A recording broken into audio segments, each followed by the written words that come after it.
Hello, good evening, welcome. I am Samuel Trapp. This is International Flavor. You are listening to Damn Radio. I just got to listen to my brother's uh, first show on his own Sunday night. I think it went pretty well. I enjoyed it. Thank you, Matthew, for that. Glad to have you. Enjoy having you around. And I'm hoping that everything works out pretty well for you.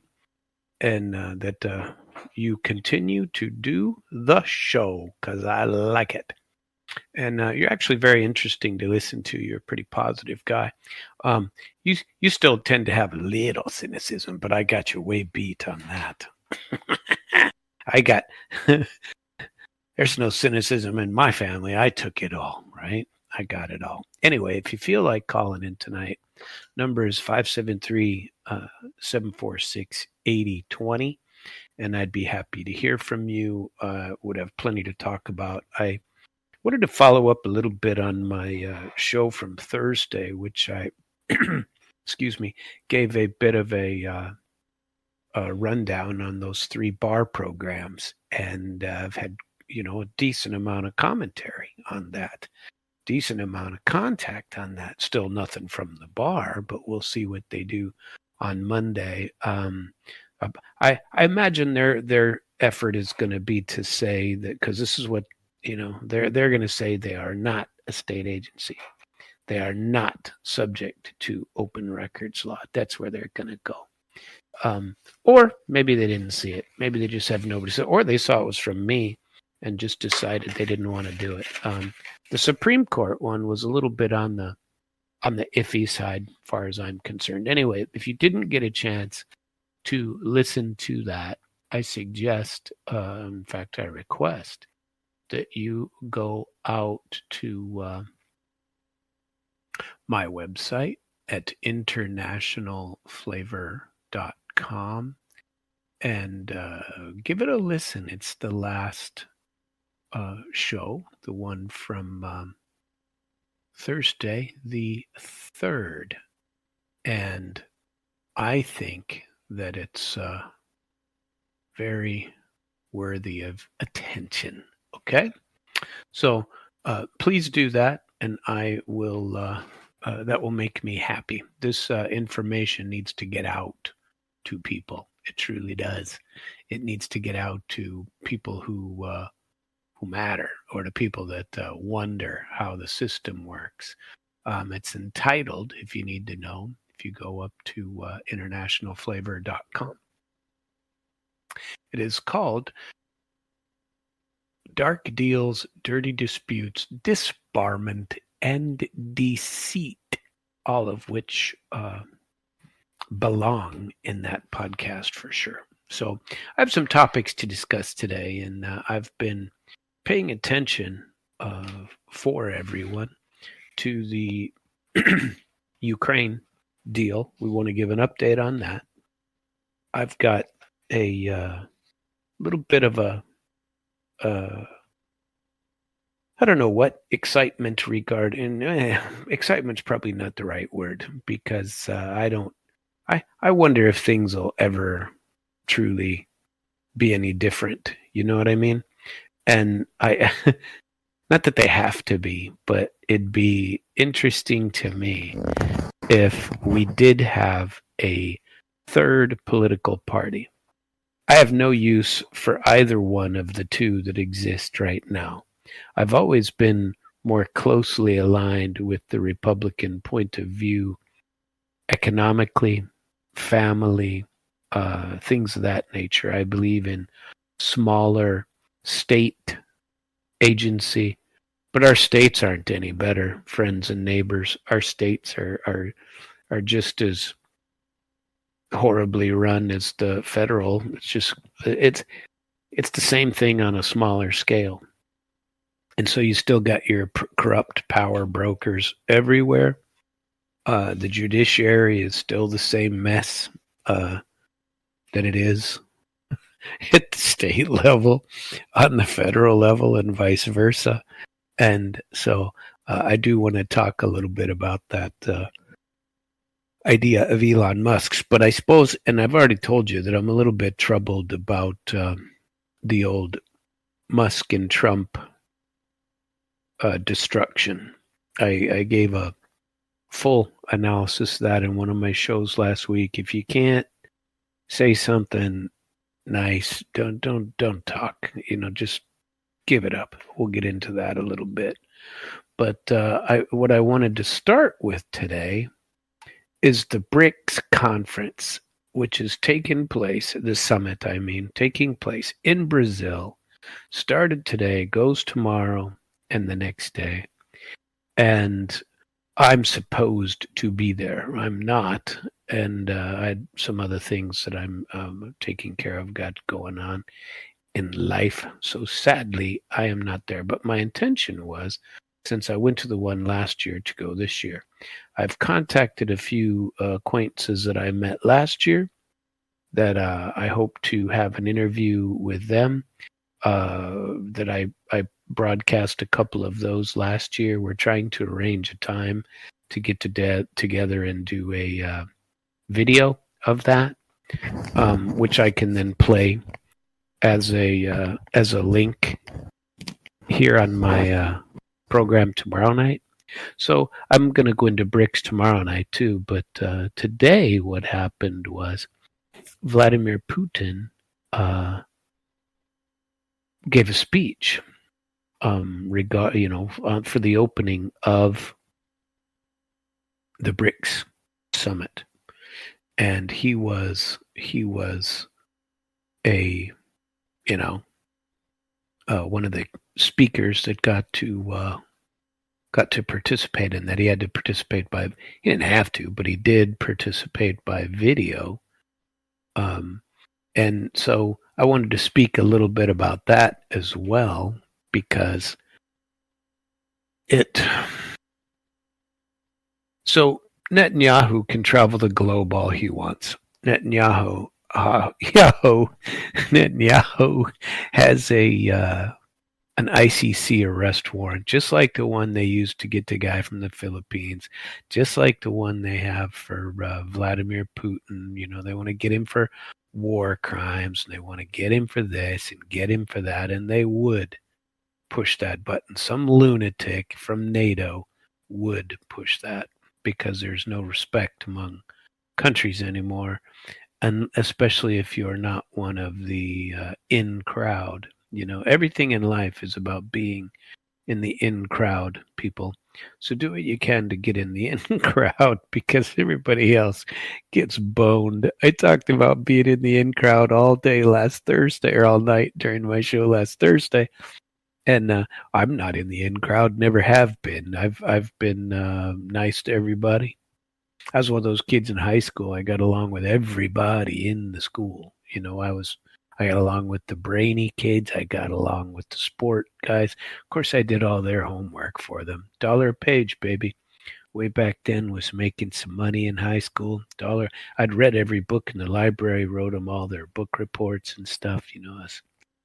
I did pretty well. All the crap you had to do in high school. Well, how else are you going to make money in high school? Well, I baled hay in the summer, but that was about it. At any rate, I wanted to go into this BRICS thing and being a part of the popular club. He gave a bit of a speech. He participated via video link in the opening session of the 17th BRICS Summit in Rio from the Kremlin in Moscow on July the 6th. Okay? Now, last year, obviously, it was in Russia. Next year, it is in India. And I hear that it's in China the following year. It's either got to be China or South Africa. They rotate. I thought they rotated by the BRICS, Brazil, Russia, India, China, South Africa.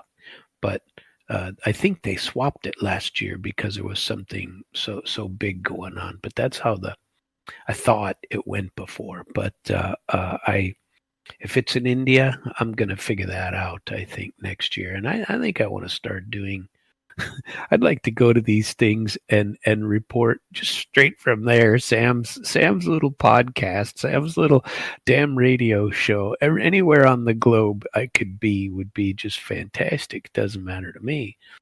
And if only I could figure out how to make a little money doing this.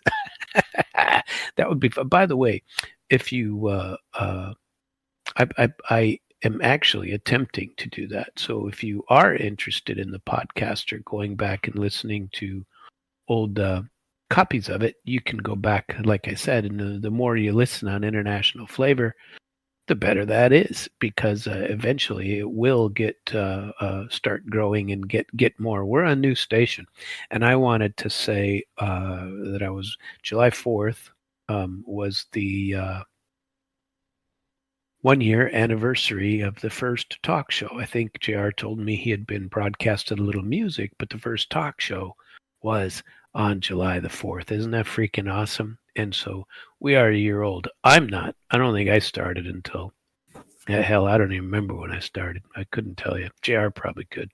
But I don't know what happened there. But I heard that. I don't know why, but I heard some weird noise. I don't know if they got transmitted along there or not. But I wanted to say I'm very pleased to be a part of the Damn Radio family, and I'm very glad that we made it that first year. To many more is all I can say.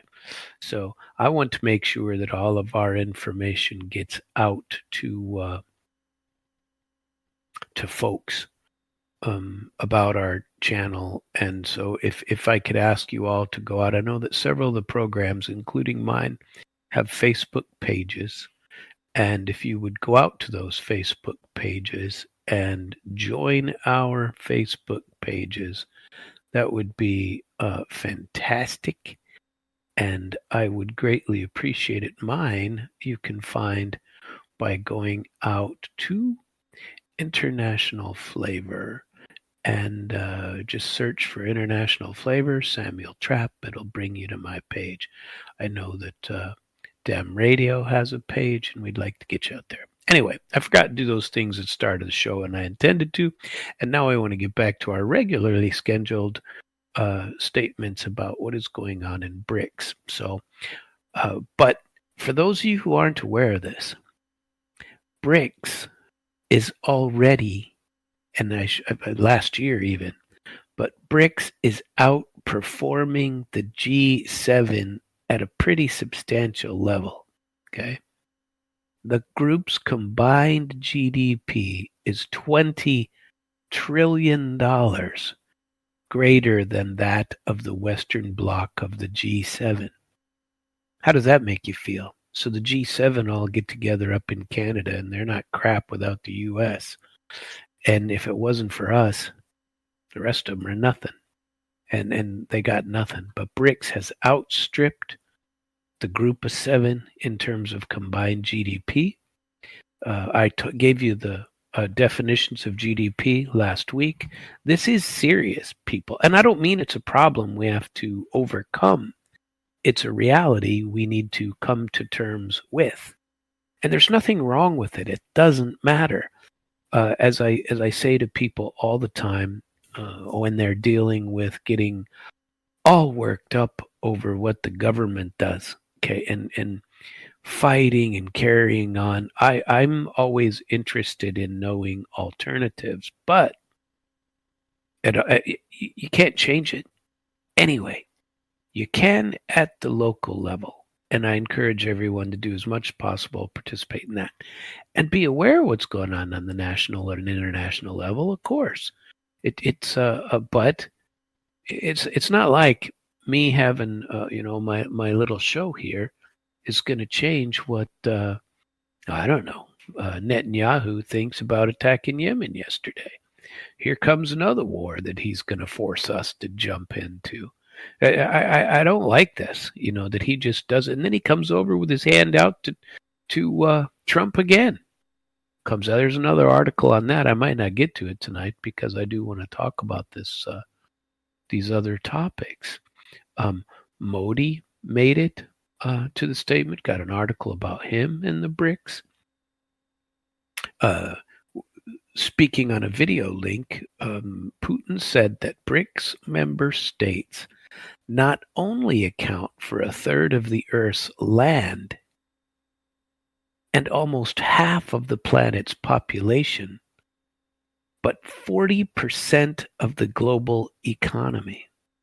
The combined GDP measured by purchasing power parity, just like what your money actually buys is what that means, already stands at 77 trillion, according to 2025 International Monetary Fund data. So it's not even data coming from the BRICS itself. It's coming from Western data. He added and said on this metric, BRICS outstrips many other groups, including the Group of Seven. Russian president cited recent IMF data as indicating that the corresponding figure for the G7 is only 57 trillion. Now that's a big difference. I watched this speech. I thought it was well done. He pointed out that the BRICS member states are increasingly relying on their own national currencies. They're getting rid of the dollar. 40% of the globe is using their own currencies for most transactions. It's a big deal. Especially when they deal with each other, when they deal with each other and it no longer has to go through a Western bank or a Western monetary. I've spoken in those terms before, but it's something that people need to be aware of. There's nothing wrong with it. It's just, you have to realize the reality. And so on another topic, to bring this home to you a little bit here, this is why I fear any new big beautiful bill that is going to add an additional 3 trillion in debt. That is why I am very trepidatious about what's going to happen there, because it's as a snowball rolls down here and rolls downhill and gets bigger and bigger, it goes faster and faster. And not so long ago, 3, 4, 5 years ago, the BRICS was at 26%, 27%, even at purchasing power parity. And now it's at 40%. 40% of the world currency, 50% of the population. Those are reality numbers to come to grips with, President Trump and our own foolish, curators, for lack of a better word, who insist upon spend. Doesn't matter what party you're part of. Spend. Doesn't matter. We got to protect Israel, right? BRICS has deservedly established itself among the key centers of global governance, he said, with global standing and influence rising every year. Quite true. He argued that the group represents the fundamental interests of the global majority. And you know what? It's hard to say that's not true. And when I went last year to that conference, it was extremely eye-opening. People from all over the place. And I tried to speak to everybody I could. It was, even at my age, you're not too old to learn something, yeah? It's you can always learn something, and getting different perspectives in a forum like that. And now I'm a little spoiled milk that I'm not there actually. Putin hailed the mutual respect as one of BRICS' cornerstones, that they respect each other, and it helps bring together people of different cultures and religions. Makes the group attractive to developing nations. And by the way, the West is not attractive to developing nations. Africa, they're bailing on the West. They're kicking out France. They're kicking out England. They're kicking out the U.S. They're unloading on us. They have no use for a unipolar system. And in fact, according to Putin, the unipolar system of international relations, which has been serving the interests of the so-called golden billion, is unraveling quickly, giving way to a multipolar global economy. I happen to believe that. I think you'd be foolish to not find out more about it. Speaking during the St. Petersburg Economic Forum last month, Putin was there. He claimed the fading world order, then, he said, is neo-colonial in nature. That's why these African countries and what people like to call third world countries are trying to get rid of them. They want to develop on their own. They don't want their culture to be, an American hamburger stand on one corner and a bar on the other. They don't want what we want.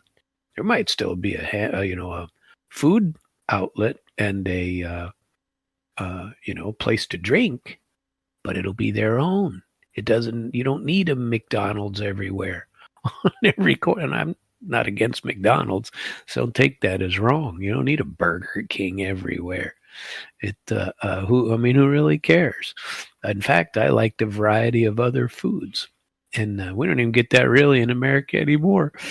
Around the same time as the economic forum, Dmitry Peskov said that Russia does not consider the G7 and it was a member of the G7 between 1998 and 2014. It's no longer a viable format because global trends indicate that the G7 share in global affairs and the global economy will continue to shrink. That's quite true, by the way. There's no stopping it. They are so far ahead of us in India and China is how many? 2.8 billion, almost 3 billion between those two people. They're 10 times the US. We spend more. But so what? We've looted the world and they're tired of it. I don't know. I want to tell you about what Modi said as well about BRICS, because I think it's important that people understand the commitment of these large countries. Brazil is very committed, and see another. Sorry, a headline just popped up on my computer. Israel launches Operation Black Flag. Now they've named it against Yemen. It's continual. And we back them up every single time, every time.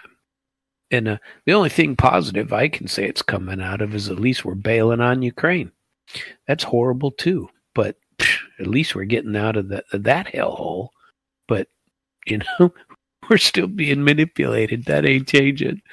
BRICS is a crucial platform for fostering cooperation and collaboration in the global South, and is exploring ways to promote the interests of emerging economies, said Narendra Modi on Wednesday. His comments were also ahead of the BRICS Summit. As a founding member, India is committed to BRICS as a vital platform for cooperation among emerging economies. Together, we strive for a more peaceful, equitable, just, democratic, and balanced multipolar world order. No more unigovernment. BRICS was established as an economic group, in 2006 by Brazil, Russia, India, China, with South Africa joining in 2010. In 2024, last year, full membership was granted to Iran, Egypt, Ethiopia, and the UAE. Indonesia became a full member earlier this year. Over 30 nations have applied to join this organization. Modi left Delhi on Wednesday for a five-nation visit, and he's going to Ghana, Trinidad Tobago, Argentina, Brazil, and Namibia.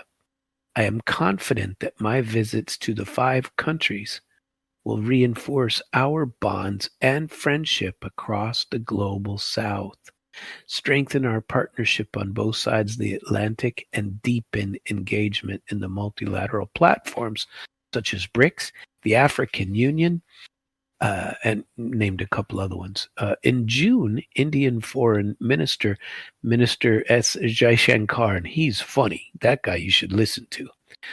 Told news agency AFP that strong sentiments in the global South regarding perceived unfairness of the present international order continue to fuel a desire for change. In addition to being a founding member of BRICS, New Delhi is also continuing to engage Western countries in what has been called a policy of strategic autonomy. The Southern Asian nation is a member of the Quad, a diplomatic group that includes Australia, Japan, and the US, along with India. And Jaishankar is in Washington for a meeting of foreign ministers of that group. So India wants to play all sides, except with Pakistan. They want to pound the crap out of them. But they're trying to, I don't know what, broadcast their own independence and their own, I don't know what, way of thinking, not to impose it upon the rest of the world, but similar to China, to say, we're here and we're open for business. If you want to deal with us professionally and fairly, we're willing to deal with you. Now, in all seriousness, what's wrong with that? And if you've got all of these people who hate the colonization aspect of our world, well, maybe, maybe, just maybe, you might need to change your thought process. And Modi in particular has still been trying to get the UN in particular to change the way its dominance or how it takes other people's, like having the US be a veto that allows Israel to get away with whatever the hell it wants, because it never ever goes against Israel. Israel wants to blow up some country, fine. The rest of the world is against it, but if the U.S. says no, it's done. Now, that happens in a lot of other respects, too. What the hell is this veto power? If you want an international government, why not make it more fair? Modi's been saying that for a while. One more short topic on this, because this is funny, too. This is a pretty long article, and I don't want to go through the whole thing. But if I do, well, like I said, it is pretty interesting. The G7 still thinks it's running the world, but the global majority has moved on. And this is almost all of this is virtually true. You know what? I think I will give it out because it's important. This is important stuff. The G7 meeting in Canada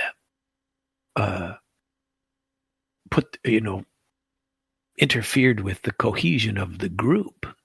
Trump's America rarely sees eye to eye with the 6 other countries regarding most issues on the agenda.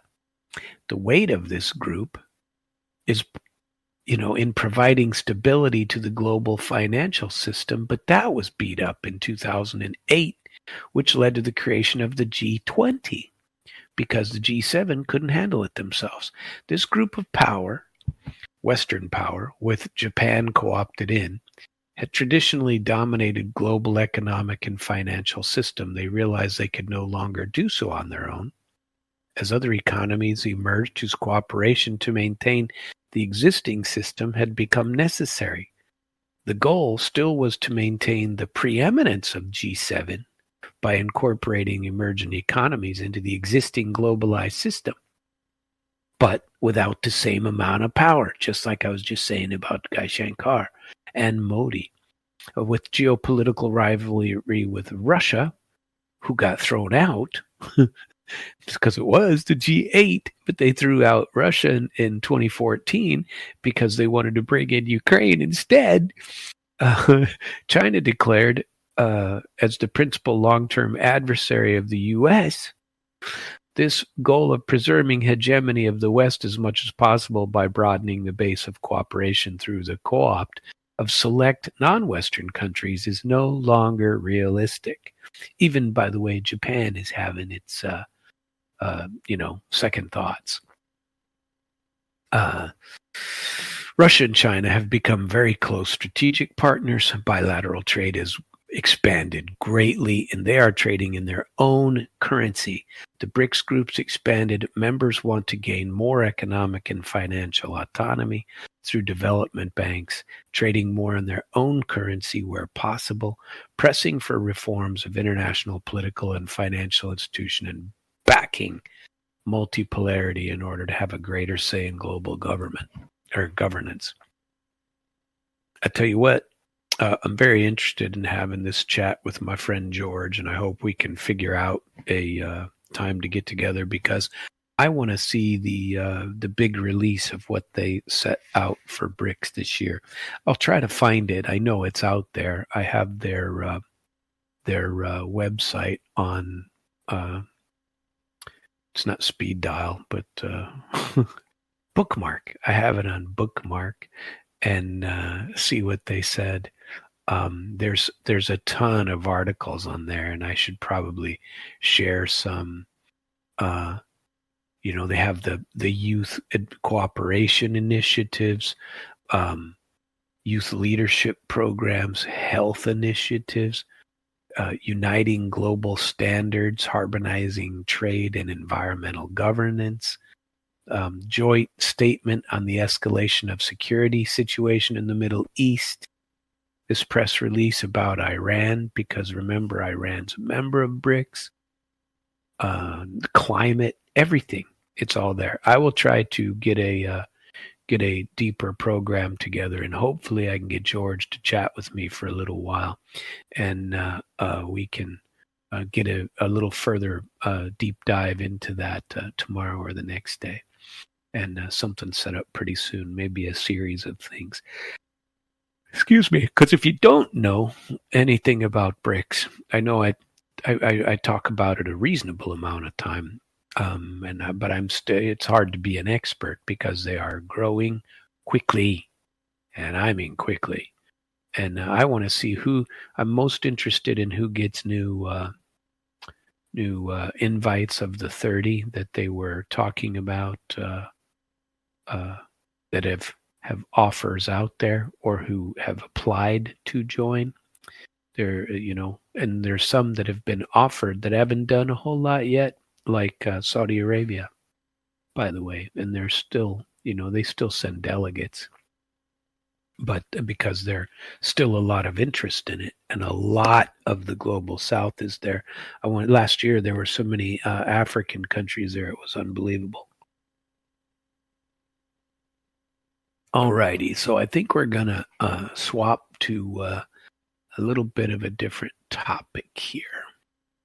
And I want to go into what is going on in the area called Ukraine. Now, there was an interesting article I read about Ukraine's national history. Started with a man who sold everyone out, but it seems pretty targeted toward where they want to go. And so I'm probably going to skip that one.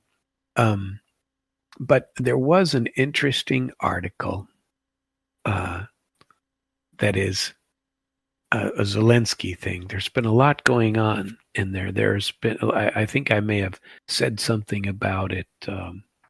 I remember. I did my Russian version of my show this morning, so I just feel like I'm repeating something, but I didn't, because this didn't come out until after my show on Thursday. This is my first show of the week. And Um, the Moscow is outlining why Zelensky wants to meet with Putin, right? He wants to portray himself as legitimate. Now, this topic has been brought up a number of times, but it's not going away. The today there were the parliament, the what is it called, Verkhovna Rada in Ukraine, has extended their martial law and extended conscription, mobilization, they call it. They've extended it and are continuing to do it. So Russia has been for the last 2-3 days. More than that, but many stories. And if you go to Ukrainian Telegram channels, they are in full support of this. You ought to see the ruckus that is coming, because the Ukrainians are all about this right now. They are not against it, at least not those that still remain in Ukraine. All the Western ones, they're here so they can be patriots. It's easy to be a patriot from America, or from anywhere else. As long as you're not fighting and you've already packed your stuff and you left, and 90% of them are never going to go back anyway. So it's kind of, what would be the right way to say that? I think it's offensive for them to want to come here, move here, be an American, be a European, be somewhere out there, never going to go back to their country, and then claim that Russia's the evildoer. I suppose it'll take a generation, just like in many other things, for a refugee to get that. And my house isn't being bombed, so obviously I'm slanted just a little bit in there. But and by the way, I don't blame the Ukrainians. I blame the Ukrainian government now for continuing this farce after everybody knows they're going to lose, after they know they're going to lose, because now they're just having people killed. The amount of progress that Russia is making is huge. They were talking about a city named, I wrote it down because I didn't want to forget, and there's so many of them. Oh yeah, Kupiansk. It is in the Kharkov region. Okay, Russia has come into Sumy, and they're in Sumy, which is just south of Belgorod and Kursk regions. And so they haven't gone a whole lot further from there. They just want to make sure that nobody comes back into Kursk. And so they haven't gone further into whatever that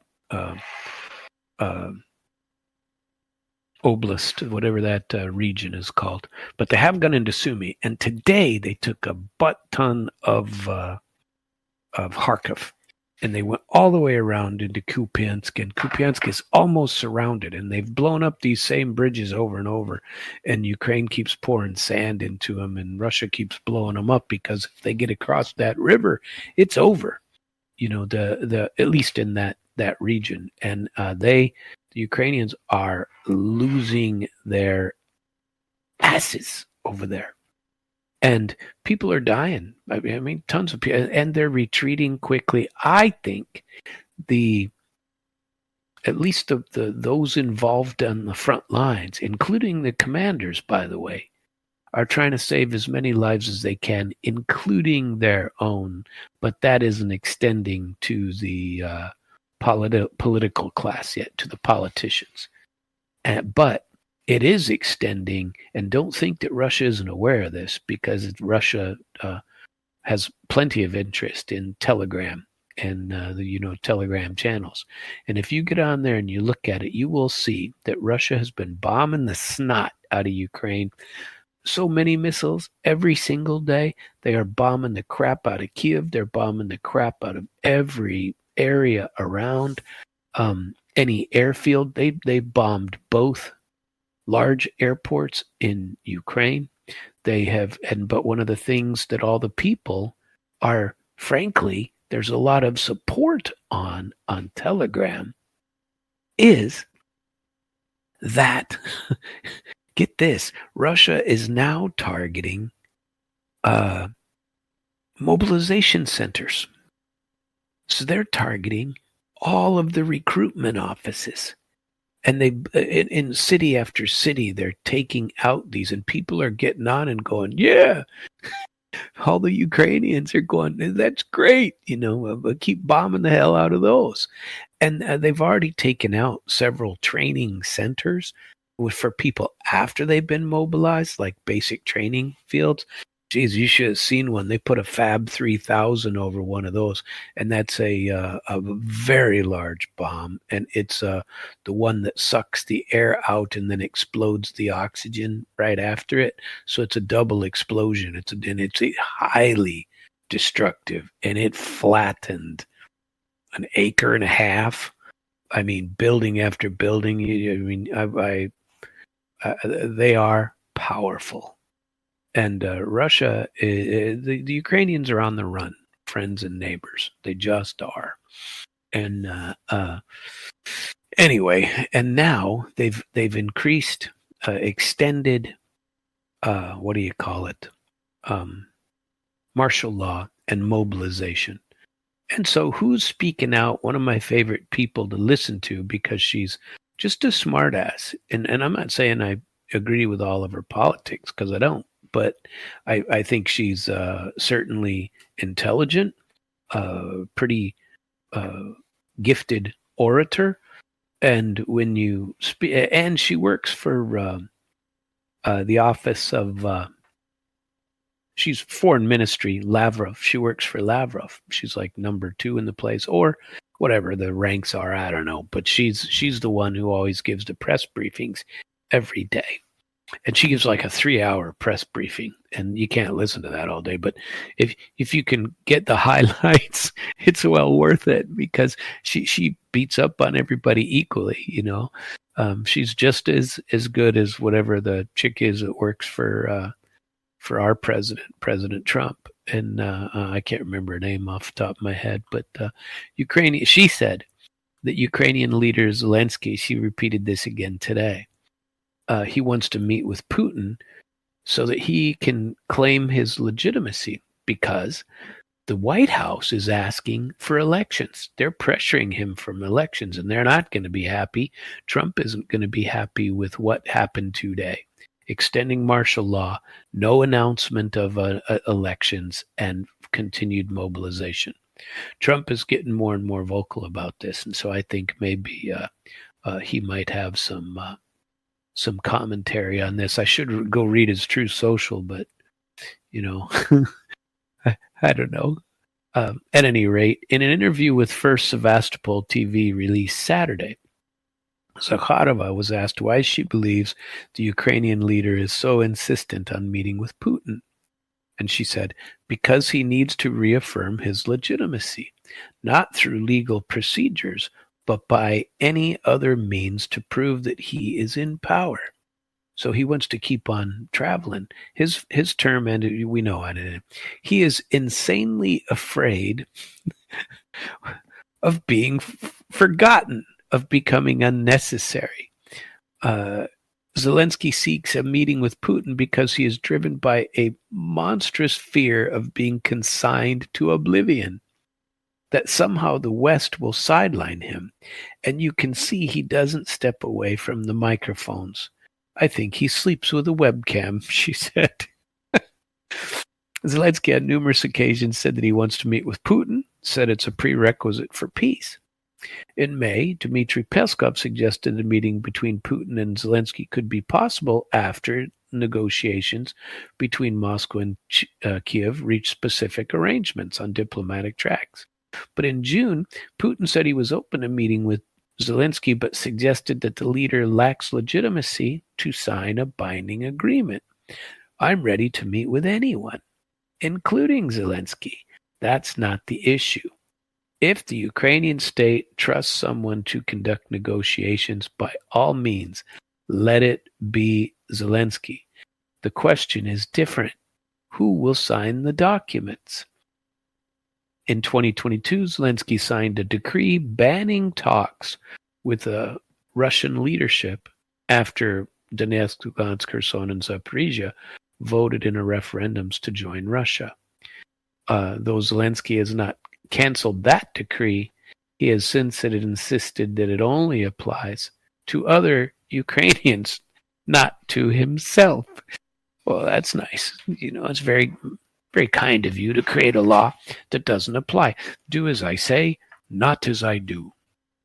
Oh, law, that's for others, yes? That's for somebody else to worry about. We don't have to worry about that. So, Kiev is also bombing the crap as much as possible, sending in drones into Russia. They tried to take out the Kerch Bridge again, which is between Russia and Crimea, and they tried that was knocked out. They shot over 100 drones into Russia, or into Donetsk, Lugansk, and so there's a video of that. I won't share it with you. I did want to play for you if I can get to it rather quickly. Where is it? I want to get to this, but I need to copy the link real quick for you, and then we will listen. Oops, no, what have I done? I'm talking to myself. Sorry about that. Well, I guess I'm always talking to myself on this show. Wouldn't that be true? Let us see what shall be seen, because there's part of this I did want to play for you that was specifically on that topic. And I want to get us there. Let us see. I got to get us to the right point.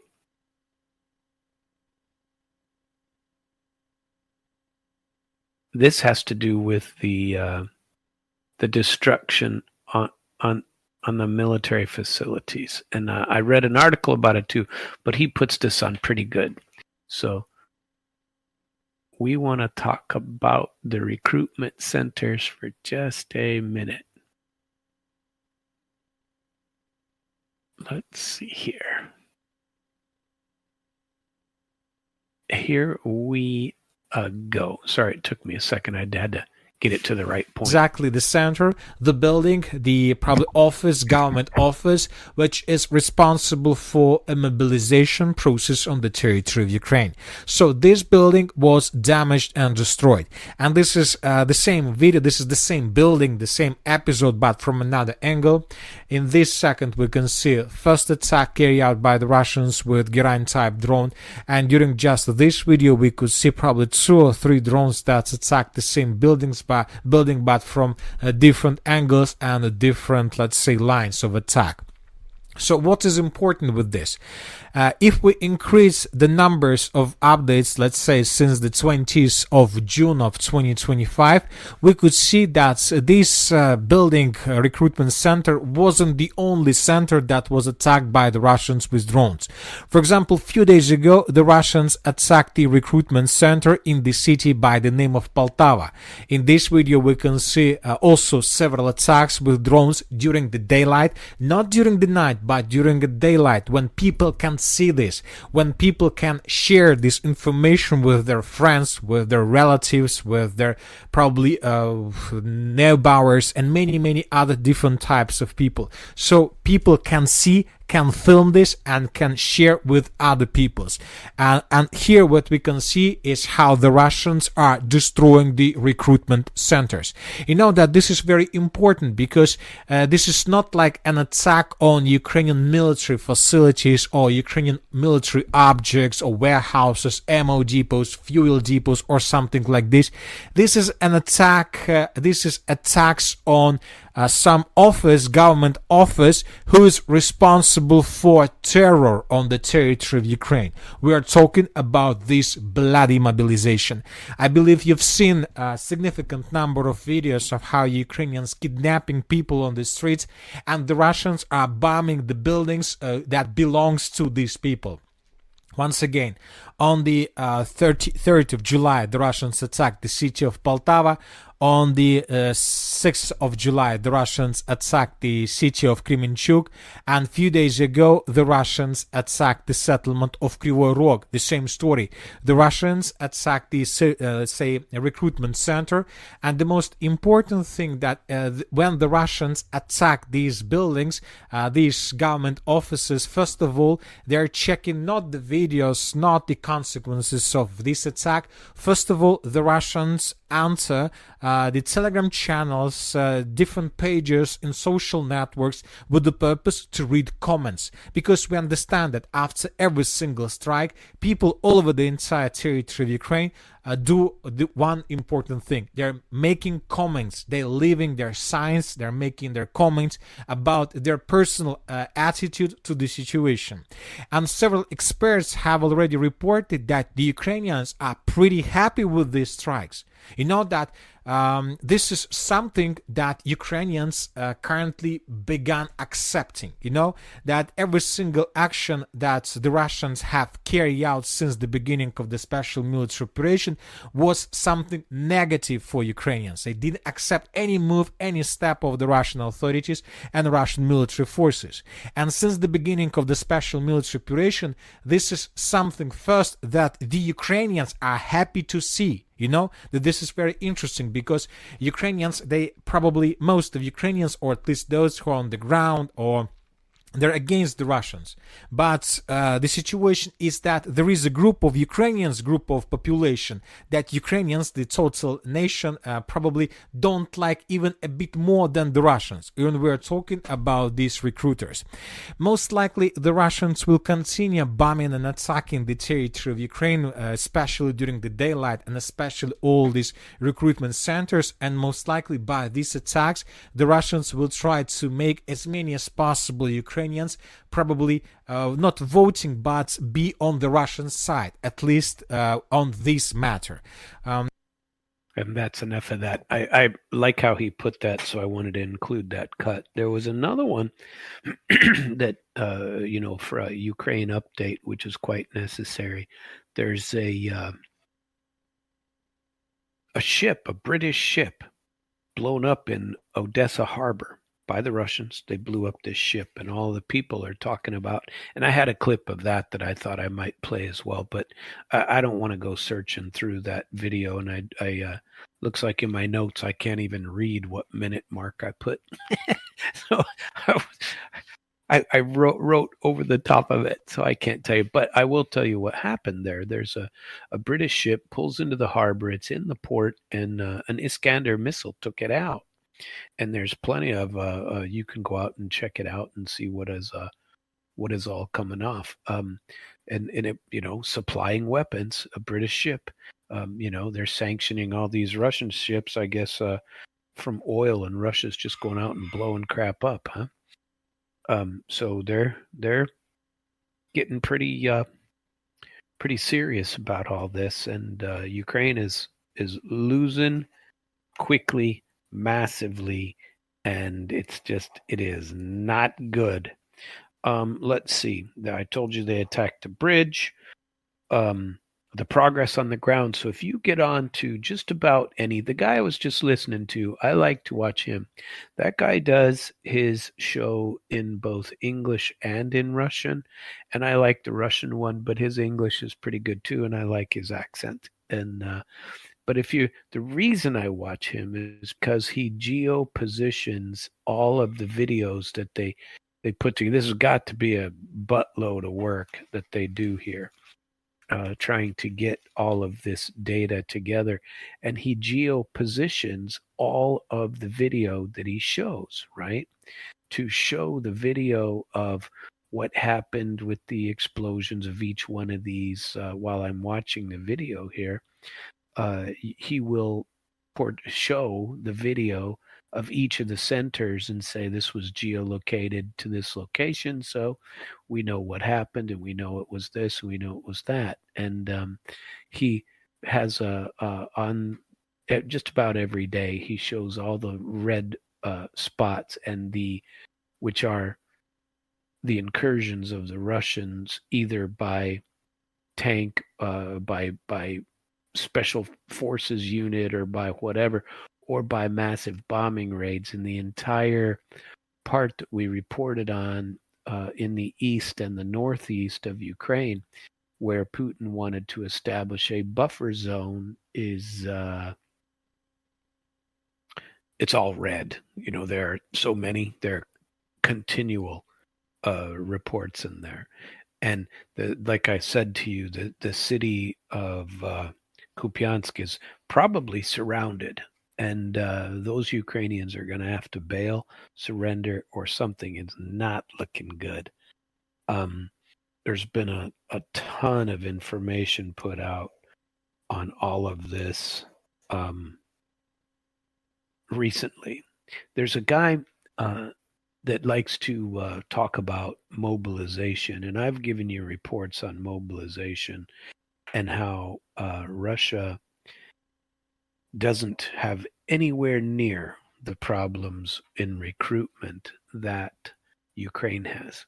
So Russia, the way their mobilization plan, which every year Russia mobilizes 200,000 soldiers anyway, military, that everybody, they're subject to mobilization. And so they mobilize until they get to 200,000 new recruits. And, a lot of people mobilize. I spoke with a man who said he mobilized and worked in like a supply, and they go to a whatever their basic training is, equivalent to ours or something, but they don't really work in the military. They go to that part, and then they are a conscript. So they've had basic military training, but they're not a professional soldier. But Russia isn't having any problems getting any of the professional soldiers, and a lot of the conscripts are wanting to become professional soldiers, and so they are taking the advanced training and the other stuff. And so you have two types of soldiers in Russia. You have the conscript, and then you have the professional.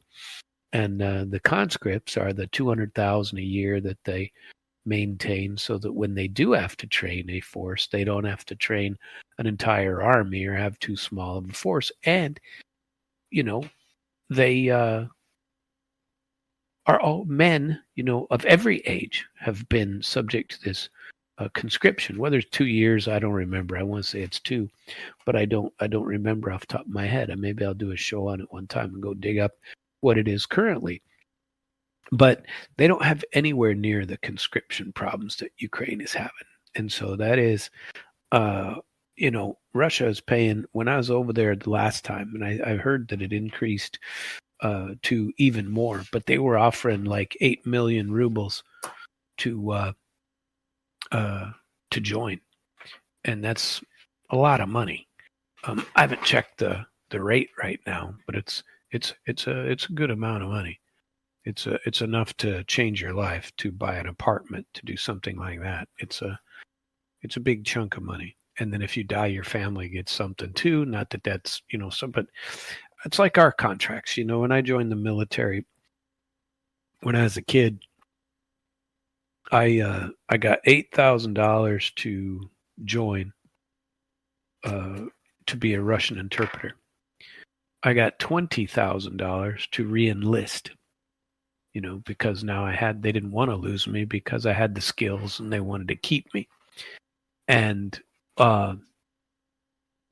then when I got out at the end of, when I left active duty, because I stayed in the reserves after that for another 5-6 years, I almost got paid $32,000 to get out, because after that, Clinton was downsizing. And they almost got paid to get out. I didn't. I missed the deadline by 2 weeks. And I said, well, I re-enlist then. They said they wouldn't let me. I couldn't pull that scam off, but I should have. But it should have stayed in anyway, thinking back on it, that I had a great job. And but I wanted to go to law school and deal with idiots in Missouri, which I talked about on Thursday. Okay. I wanted to talk to you for the last part of my show, and I don't know. I am very much interested in this third political party. I am very much interested. Now, once again, Trump has been beaten up on Musk. There are all kinds of issues going on with that, and I do not like. I just don't like it, and I don't blame. I don't blame. Well, I do blame Trump, but I mean, Musk has been reciprocating, which I don't necessarily care for either. I just I don't like it, and so I would like to explore why I think we need a third party, and mine uh, mirrors in some respects what Musk said. So what I'd like to do is tell you what Musk said to give you the whole outline of what he said. I'm a little bothered that Trump calls Musk a train wreck and a sower of chaos when it wasn't all that long ago when he was God's gift to the planet, right? And him and his son standing in the Oval Office, and now they're lobbing grenades at each other. Well, maybe with this discussion, and I've tried to keep this in the back of my mind too, that perhaps it really is, as several people have said. I think JR even says some things like this sometimes, that this is all, I don't know, cannon fodder, just nonsense between the two because the goal is another political party. Who knows? I don't know, but I'm not saying that JR said that about the political party. I'm saying that there's a different goal involved and that this is all just fluff for people. But so the party is supposed to be the America Party. I'm against that name. How cheesy is that? I that's what Trump does all the time. Something simple and catchy. I don't like the big beautiful bill either. Not only do I not like the bill, I don't like the name of it. But but I get it. Uh, he signals, Elon Musk that is, that his new political initiative is to disrupt the two-party system in Congress. Now, I remember when Ross Perot ran. What was that, 92, was it? I don't remember. A lot of people say that he is what gave Clinton the presidency, if I recall. And I don't know, maybe I'm in the wrong year even, but I don't think so. But I remember thinking, and I lived in, man, what year was that? Now I'm going to have to look it up because it's going to drive me nuts. I don't want to say it wrong. And I'm going to have to figure it out.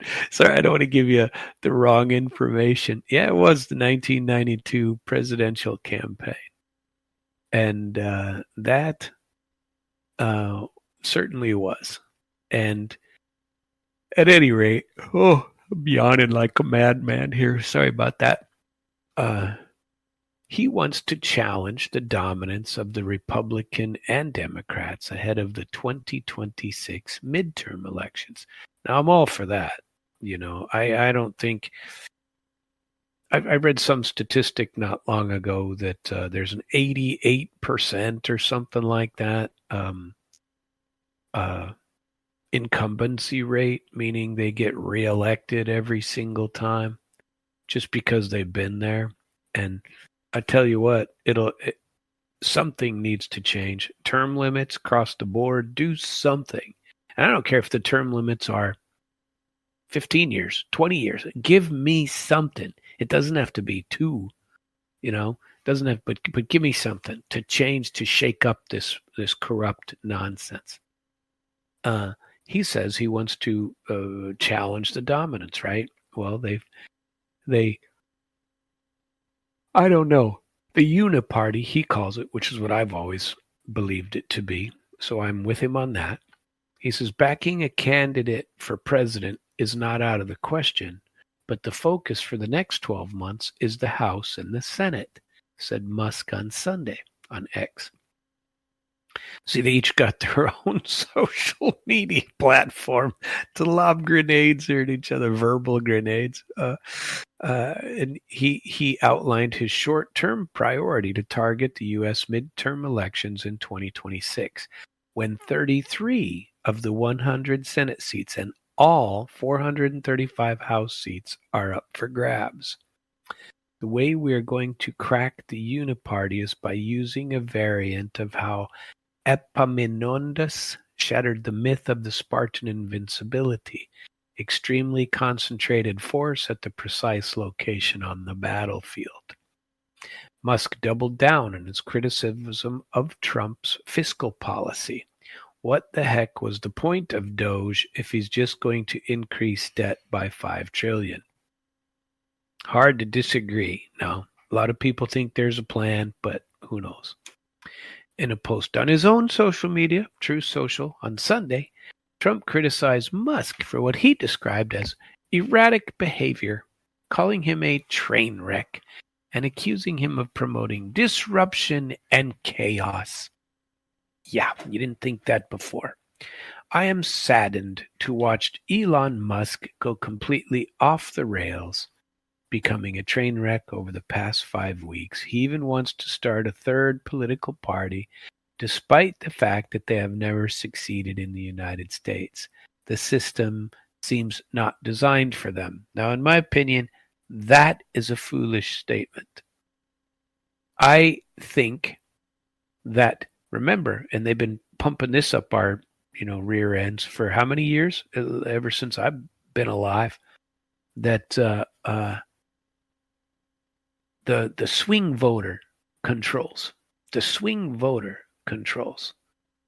Well, what if the swing voted as a block? Wouldn't it force the other two to come to terms with what the middle wants? I'm a middle of the roader. I'm not always anti-war. For the most part, I am. I'm anti-stupid war, and 90% of ours are stupid. And our idiots that ask for them are stupid. And our idiots that support them are selling something or they're stupid. So I don't know.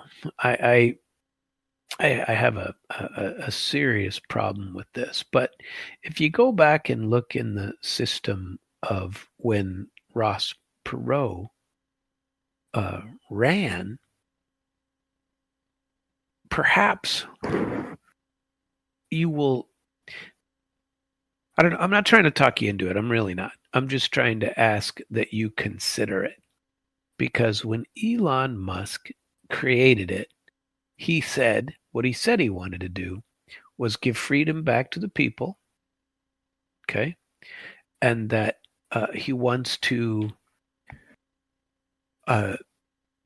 keep the elites, as people like to call them, from bankrupting the nation. And by the way, I want to take a second and thank JR. He posted something on, I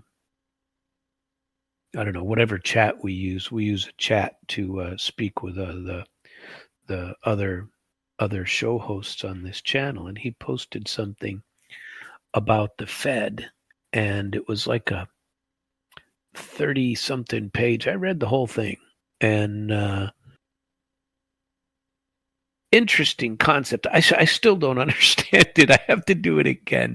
So the way I study things is I read them if they're difficult, if it's a tougher concept or something I'm not familiar with. Like when I was learning nuclear weapons, I got to tell you, I was very interested in doing so. First, it has to be able to hold my attention, and second, I have to learn how to study for it, and that's what I had to do with nuclear weapons, and that's what I had to do with technical terms of like, I don't know, hydrodynamic yield measurement method for nuclear bombs and stuff when I was in school, and in Russian, that is, and then but so I felt that way over this thing that JR sent to me, and it's a step by step.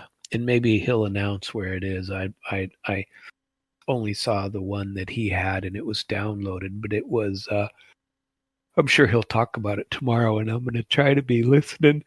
Whew, sorry to be yawning, but he sent that out, and it basically is talking about getting rid of the Fed. And it said some of these things, something similar, that they have created these systems to leech money from normal people through all their interest and usurious behavior and creating methods to rule the world, basically.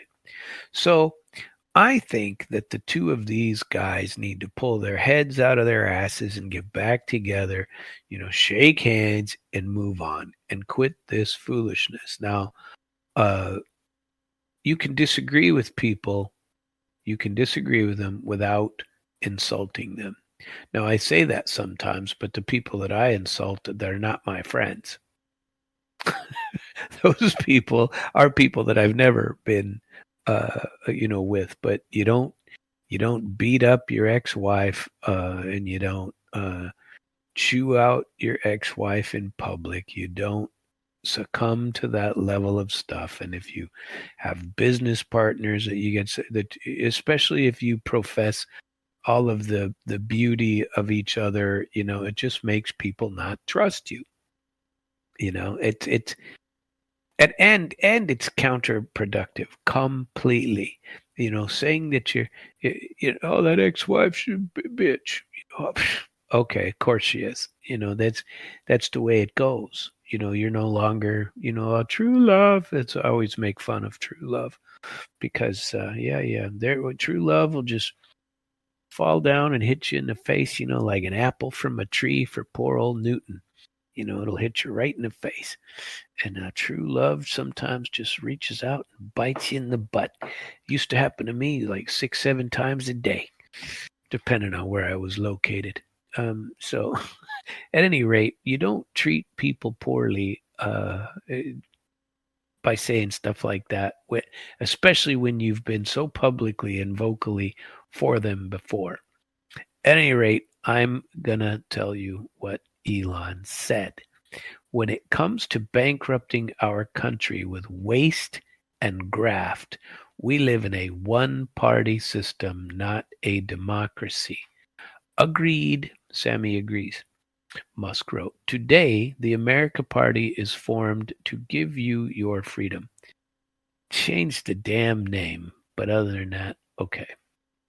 The move follows public falling out, which is just nonsense.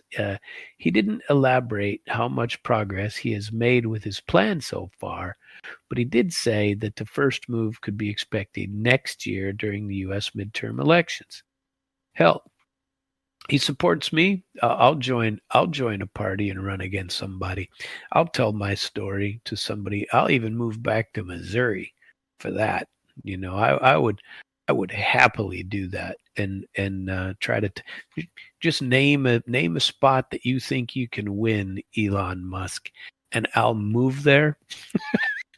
I'm still a Missouri resident, but I'll move there and move to a different county, a different district, and we will take it over. You got to back me with the money. I will say anything you want, and well, not anything you want. I do have some standards; they're just very low, and I will.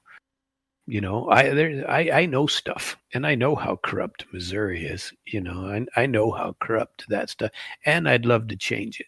I think it's nonsense that not a one of the, and these are state people and not federal, but not a one of the people that I reached out to from the House Judiciary, Missouri House, not a one of them answered except one guy to tell me that the Supreme Court was corrupt. Sends me an email, says none of the rest of them did. I take that back. There was a guy from Carson and Coyle that I used to practice law with, we were down the street from each other, so we knew each other. We were in court together all the time. His name's Rudy Veet, decent guy. But I called him and asked him to look into it. He was surprised by what I was telling him about the Missouri bar. He didn't do anything either. I think he called the bar and then he just quit responding. So that's your it's your House of Representatives and the Judiciary Committee. They don't do a damn thing, and I'm interested to see what'll happen when I sue over these freedom of information releases. But anyway, I keep changing my topics. I'm really sorry about that. But on the next party, I'd be happy to run in another seat, and I think that maybe an Ike could do that somewhere. That maybe a JR. Hell, there are people who could run, and if you go into these new parties and you get some new blood in from wherever, you're still a person. What party you get into doesn't matter. Heck, I mean, they prove it all the time. How many Republicans switch to Democrat and vice versa? Happens all the time. Who gives a crap? What matters is how good the person is. And so I get pretty tired of, well, we got to have Republican, we got to have this, we got to have that. Okay. Maybe. Maybe there's some merit to that. But if they weren't the uniparty, perhaps I could agree a little bit more than I do, but I don't so far because my entire life has been full of this crap. Well, not my life, but for my entire life, I have been seeing this crap. So I think I'd like to be on his committee of going and picking people and picking places where you can probably win, and he supports the money in it because he's got plenty of it. And he can do it. I'll be on a committee. I'll help you find some people. And you target places where somebody on either side has been embedded for so long, and you take them down. You take them out. And in the House of Representatives is a good place to start. If the House of Representatives was really representative of America, there wouldn't be Nancy Pelosi's that sit there for 50 years. There wouldn't be Joe Biden's that hung out in the Capitol forever, And well, he might have been Senate. I don't remember, but it's pretty sad that I don't remember. But I never did like him anyway. I thought he was a moron. Well, I shouldn't say that. He was not very swift. His train was a couple of bricks short of a full load. In fact, when God was putting him in the line for brains, he thought he said trains, and he said, man, don't make mine go really fast. I'd prefer to go slow. Something like that, It's probably what happened. The billionaire did not elaborate, like I said, but he did say the way we're going to crack the uniparty system is we're going to, it's on the battlefield, right? He's been talking about this for a while, though. I thought. He said, if the spending bill passes, the America Party will be formed the next day. Musk wrote earlier this week. The legislation, which Trump signed on Friday, gives hundreds of billions of dollars in new spending for the president's border and national security agenda, and imposes steep cuts to Medicaid, food assistance, and clean energy. I don't know that I believe that. That I don't know. I haven't read, but I will tell you this. I got online earlier today and tried to download a full copy of the new law. I can find all sorts of variations of the bill, but I haven't found yet the law, and I wanted to find it because somebody said it was only like 800 and something pages, and I'd like to see it. I've looked at a few before that actually are the ones that get signed, and I'll find it. Maybe Jay already has it. He can send me a link because I've been unsuccessful in getting it, and I think I will. I think I'd like to read something like this myself. I have heard so many stories about it. That I'd like to read it myself. I doubt that any of the senators and House of Representatives people actually read the damn thing. They just cherry-picked stuff like that and had a staffer do it. Tell me what this says. I don't have time to read that. I'm too busy, chasing interns. Musk may still have a long road ahead of him, according to Brett Capel, a veteran election lawyer. who was asked to comment on the issue by CBS News. Oh boy, CBS. Each state has different legal rules for recognizing political parties, he explained, adding that the hurdles for new parties range from high to extraordinarily difficult to overcome. Building a national party could take years, he said. Well, if anybody could pull it off, it's a guy with more money than anybody on the planet, if he hired the right people to do it. And he attacked the right. If he didn't say, I want to take out the whole government, I just want to take out the House, I want to do this, we want to find, put together a crew of people, have them analyze all the House spots, and I still think this should go something with people who are eternal residents of the state house. Since there's only 33 seats in the Senate, if he did that, that would probably be more effective, because if he did it right, he might be able to overcome because there could be a Democrat that wants to take on a Republican, and that Democrat could say that he wants to be a member of the America Party, right?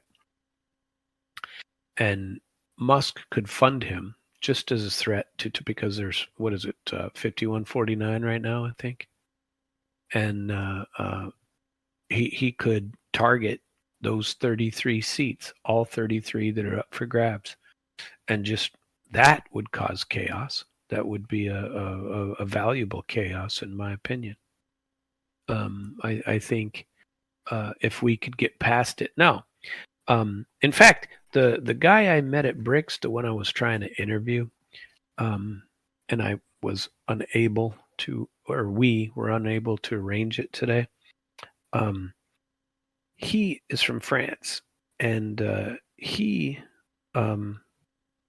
was explaining to me how their coalition sorts of things happen, because they have, I don't know, 10, 15 political parties.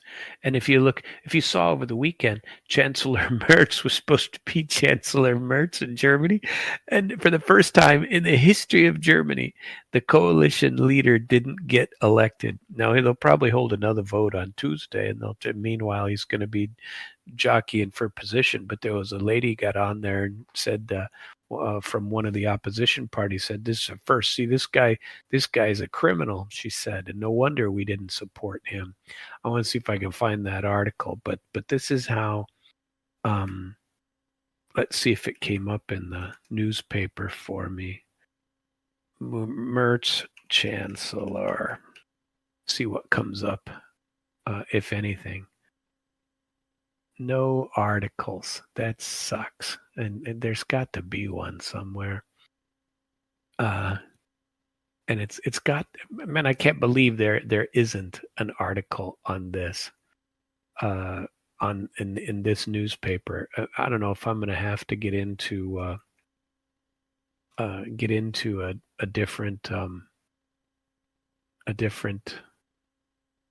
platform or what. Nope, nothing. But whatever. I should have downloaded it because it was a funny article, and the one I read earlier today that watched him. I mean, boy, for the first time ever, they didn't make it. I wonder if I watched, if I happened to keep the link for Merz that didn't get picked, because that was unbelievable. By the way, have you seen the floods in Texas?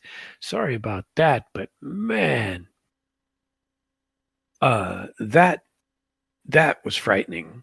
There was a freaking building going down the street, and on one of these videos. And by the way, I found the video, but I wouldn't be able to get on there and know where to put it. So I am going to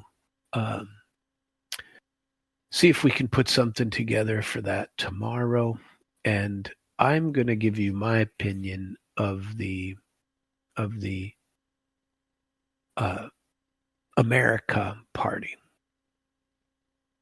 I think it would be worth it to shake up the system. Maybe with Elon Musk's money and with his authority. And there's still a lot of people that like him. There are a lot of people that switch sides because they like Trump and Trump's right and Trump's always right, but in a dispute, there's always three sides: your side, my side, and the truth. Okay, somewhere in the middle is where it comes out, and a lot of people don't realize that. And so, when you have a tendency to just follow somebody blindly because I don't know, they're your friend or they're your I don't know what, your hero, is just wrong.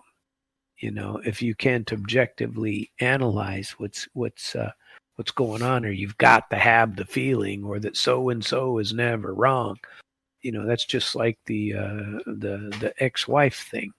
You know, and it's more of a sheep pattern than anything else. And I've never been a sheep. I don't like that. I will consider what everybody has to say, but the decision is mine. But you know what? I will always allow you that same right. And so I think if you had three parties, probably the strongest thing for me in the three-party system is it will force more conversation, not less, more cooperation, not less. And we won't go through these ridiculous pendulum swings that we've been going through my entire life. Maybe it will take years to create a valid multi-party system. None of the other ones have gotten off the ground. The Green Party's been around for a long time, and there's a couple other ones. I wanted to create one time, and I wanted to call it the Independent Party because they're independent, right? And just they call us independents. Anybody can run as an independent. And if Elon Musk instead focused on something like that, because in every state, an independent can declare what he is without being in a party, right? Why don't you just have it the independent party and you apply for funding to see if we like your position? And you don't call it I suppose you'd call it the American Party, but I really don't like that. There's got to be a better name than that. So, I mean, the name Republican. Well, I don't have time for this. We're going to have to get into it tomorrow. I have to wrap up the show. Holy shnikes. I knew I only had a minute or two left. I am Samuel Trapp, and this is International Flavor. Please join me again tomorrow night at 9 p.m. Chicago time. And let's discuss some more interesting topics. And you can always listen to me on Damn Radio /live. All our podcasts are out there at damradio.com /podcasts. My website is internationalflavor.com. All of my prior shows are out there. This one will be out there pretty soon too, and you can listen to it again should you like.